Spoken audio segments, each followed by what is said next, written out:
जय हिंद दोस्तों। आज के इस लेक्चर में आप सभी को मैं विद्युत स्थितिज ऊर्जा के बारे में पढ़ाने वाला हूं और आप लोगों से एक रिक्वेस्ट रहेगी कि वीडियो को पूरा ही देखिएगा। वीडियो पूरा देखिएगा तब आपको क्लियर समझ में आएगा कि वीडियो में था क्या, कि वीडियो आपको समझ में आया कि नहीं। अगर वीडियो पूरा ना देखना हो तो यही आपसे रिक्वेस्ट हो कि वीडियो छोड़ दीजिए, लेकिन पूरा देखिएगा तो ये विश्वास आपको देते हैं कि इस वीडियो में बताए, चाहे इस वीडियो में आपका एक भी कंसेप्ट नहीं छूटेगा। तो वीडियो पूरा देखने के बाद आप कमेंट जरूर कीजिए। को कंटिन्यू कर रहे हैं चैप्टर नंबर 3 जो कि क्या था, विद्युत विभव।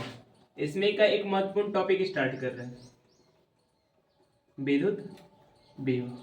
आज जो पढ़ने जा रहे हैं उस टॉपिक का नाम है विद्युत स्थितिज ऊर्जा। विद्युत स्थितिज ऊर्जा कहते किसे, इसका SI मात्रा क्या होता है, सब इस वीडियो में देखेंगे। देखिए तो हेडिंग डाल लेते हैं, विद्युत स्थितिज ऊर्जा। विद्युत स्थितिज ऊर्जा, इसको इंग्लिश में बोलते हैं इलेक्ट्रिक पोटेंशियल,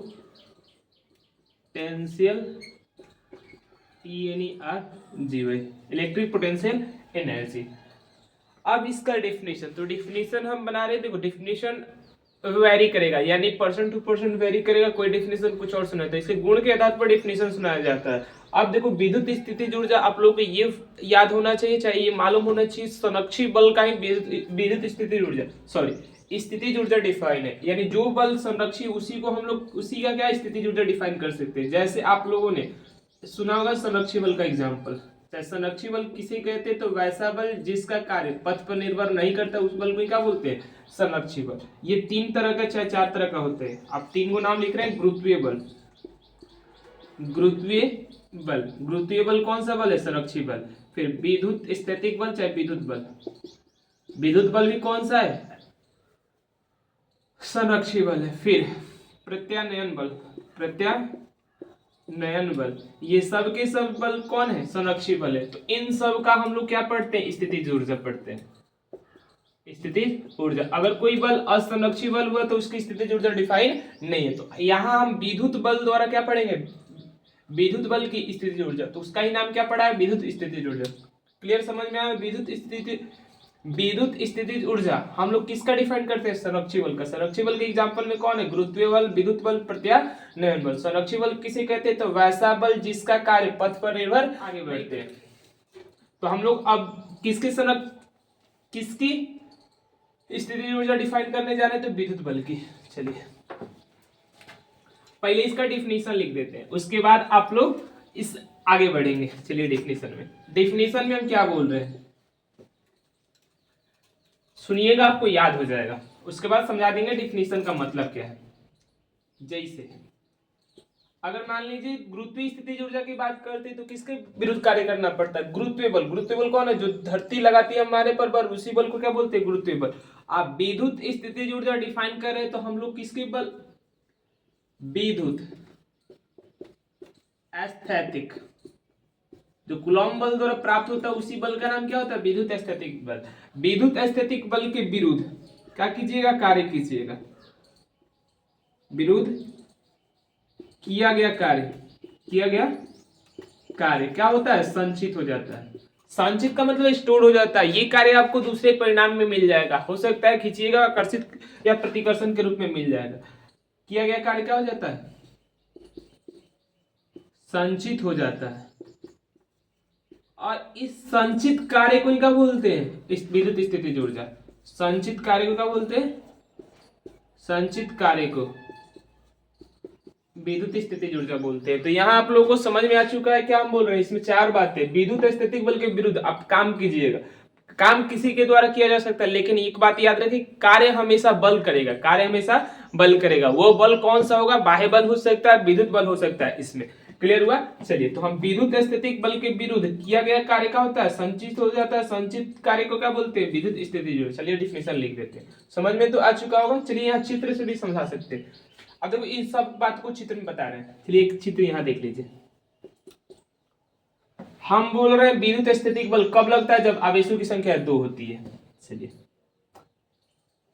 मान लेते हैं यहाँ एक बिंदु है, यहाँ पर पहले से क्यू आवेश है, और अनंत पर, अनंत से हम लोग किसको ला रहे हैं, क्यू नॉट को। लाते लाते किस बिंदु पर ला दिए, पी बिंदु पर। जब P बिंदु पर ला दिए किसको, Q नॉट को, तो इन दोनों के बीच कौन सा बल लगेगा, प्रतिकर्षण बल। आप ला रहे हैं इस साइड में, यानी हेड इस तरफ है, ला रहे हैं इस तरफ में, और बल लग रहा है इसके इस तरफ। तो ये धीरे धीरे लाने में जो कार्य हुआ, इस पर 20 बिंदु पर रखे हैं ना, तो जो लाने में कार्य हुआ है, मान लीजिए 20 जूल, यहाँ स्टोर होकर अब इस सिस्टम में पड़ा है। और देखो एक बात और, विद्युत स्थितिज ऊर्जा एक का नहीं है, क्यू का नहीं है, दोनों का है, क्यू और क्यू नॉट दोनों का। एक को अगर हटाइएगा तो प्रभाव दूसरे पर भी दिखेगा, यानी इसको भी हटाइएगा तो इस पर प्रभाव दिखेगा। तो ये निकाय का होता है, मतलब एक वस्तु द्वारा स्थितिज ऊर्जा डिफाइन नहीं है, कम से कम कितनी होनी चाहिए, 2। इसमें देखो Q1 है और Q2 है, चाहे Q है और Q नॉट है। चलिए, तो ये इसका डिफिनीशन हुआ। अब आगे बढ़ते हैं, डिफिनीशन को फिर पुनः हम लिख देते हैं। क्या, तो डेफिनेशन क्या बोलेंगे, विद्युत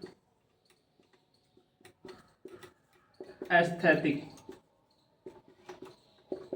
बल के विरुद्ध, बल के विरुद्ध क्या होता है, किया गया कार्य, किया गया कार्य संचित हो जाता है, जिसे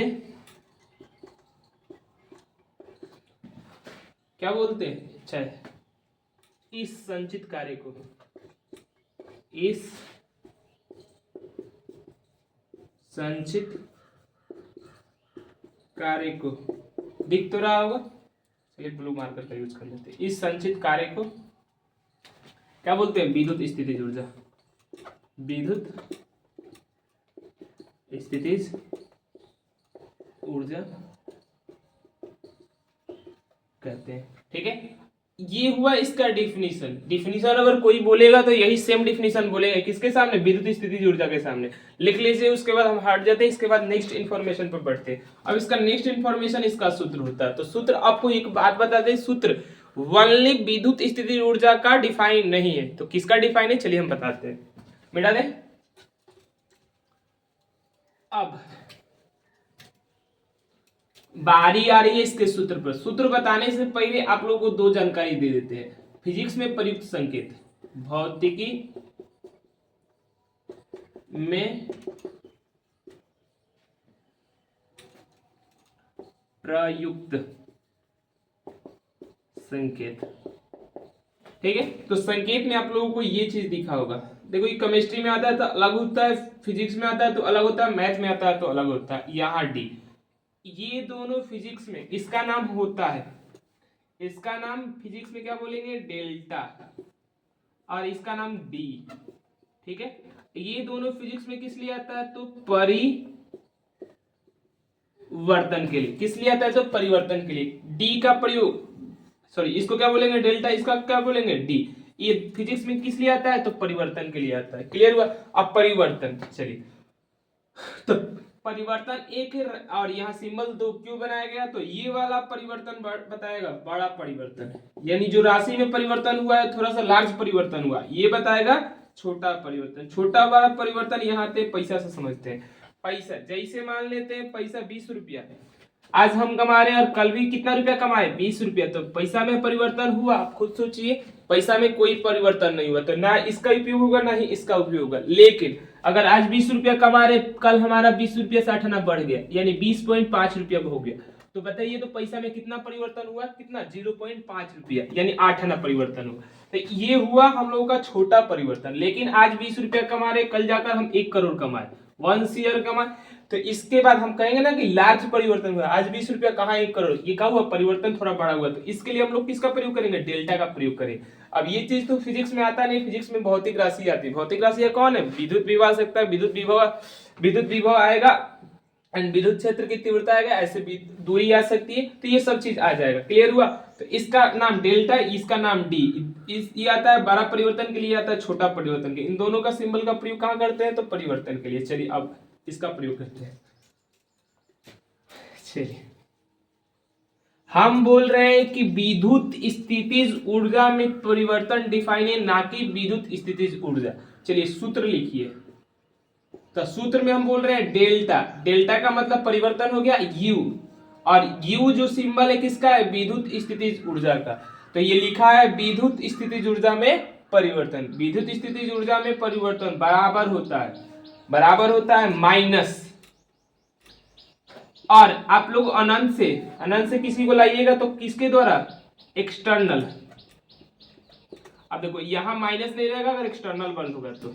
चलिए ये काली है बाह्य बल द्वारा किया गया कार्य, किसको लाने में, अनंत से एकांक परीक्षण, चाहे किसी आवेश को लाने में किस बिंदु पर, कोई बिंदु हो सकता है, पी हो सकता है या ए हो सकता है, बी हो सकता है, तो कोई भी बिंदु हो सकता है, तो बिंदु को हम नाम दे रहे हैं हेयर। ठीक है, अब ये जो फॉर्मूला लिखे हैं किसका फॉर्मूला लिखे हैं, तो विद्युत स्थितिज ऊर्जा में परिवर्तन का फॉर्मूला लिखे हैं, ना कि हम लिखे हैं विद्युत स्थितिज ऊर्जा का फॉर्मूला। क्लियर हुआ। अब इसको हम लोग डिफाइन कर रहे हैं किस में, इसी की सहायता से हम विद्युत स्थितिज ऊर्जा को लाएंगे। चलिए अब देखो इसको ओपन करते हैं तो लिखते क्या है, बाद का और माइनस पहले का, U2 माइनस U1 फिर बराबर होगा W एक्सटर्नल, और W एक्सटर्नल कहां से कहा, अनंत से हेयर।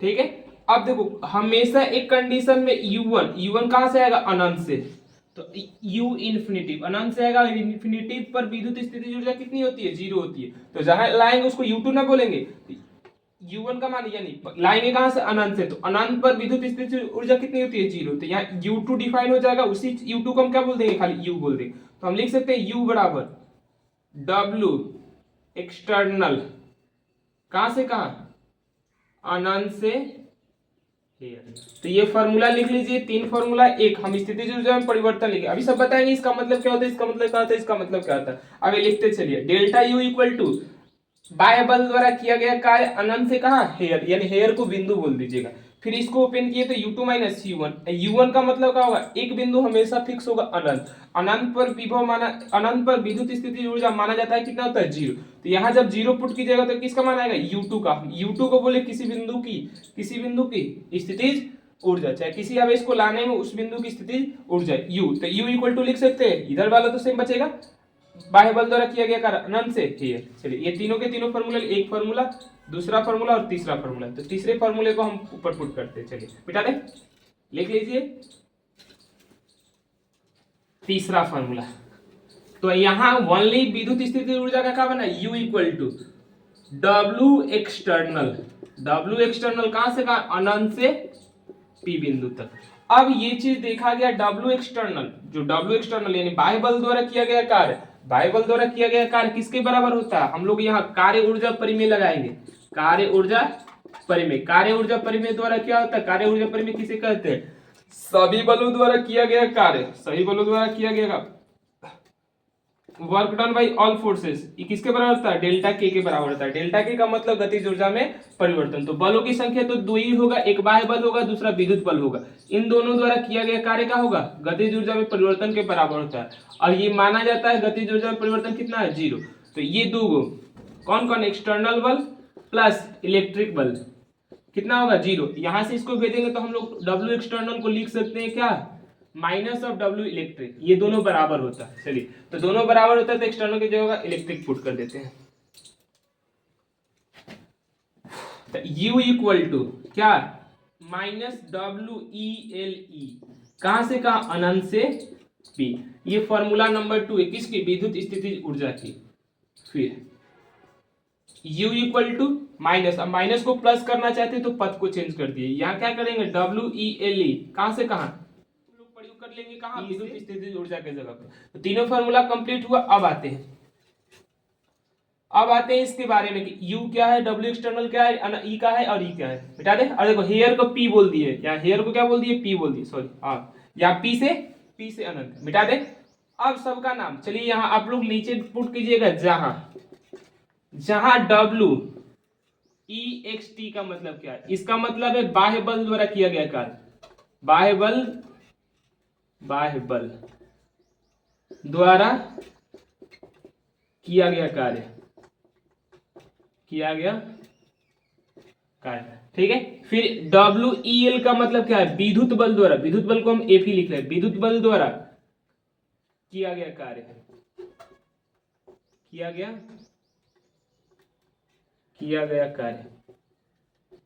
हो गया। अब इसमें आप लोगों को जो जानकारी, इस बिंदु को अनंत बोलते हैं और इसको पी बिंदु, ये बिंदु पी है। क्लियर हुआ? ये तीनों के तीनों फॉर्मूला है किसका? विद्युत स्थितिज ऊर्जा का। मिटा दे। अब आता है इसके बारे में कुछ जानकारी और। तो एक चीज नीचे और लिख लीजिएगा, अनंत पर, ये अनंत पर विद्युत स्थितिज ऊर्जा कितनी होती है? 0। फिर यू का मतलब विद्युत स्थितिज ऊर्जा का एसआई मात्रक, एसआई मात्रक क्या बोलिएगा? तो जूल। फिर इसका बीमीय सूत्र है, यू का बीमीय सूत्र क्या बोलिएगा? जो कार्य का होता है वही इसका बीमीय सूत्र होता है, mL²T-2। क्लियर? ये हुआ इसके बारे में तीन और जानकारी। और u एक अदिश राशि है, u एक अदिश राशि है। क्लियर हुआ? और u का एक अन्य मात्रक, information number 4, information number 5, u का एक अन्य मात्रक, एक अन्य मात्रक कौन होता है? तो इलेक्ट्रॉन वोल्ट। अब यहाँ आप लोग एग्जाम में पूछा जाता है एक इलेक्ट्रॉन वोल्ट बराबर कितना जूल, तो यहाँ कॉम्बिनेशन लिख लीजिए, नोट कर लीजिए, उसके बाद ये कॉम्बिनेशन लिखना है क्या कि एक इलेक्ट्रॉन वोल्ट बराबर क्या? 1.6 × 10⁻19 जूल। ये याद रखिएगा, एक इलेक्ट्रॉन वोल्ट बराबर कितना? 1.19 जूल। तो आज के इस वीडियो को हम लोग इतना ही रखते हैं।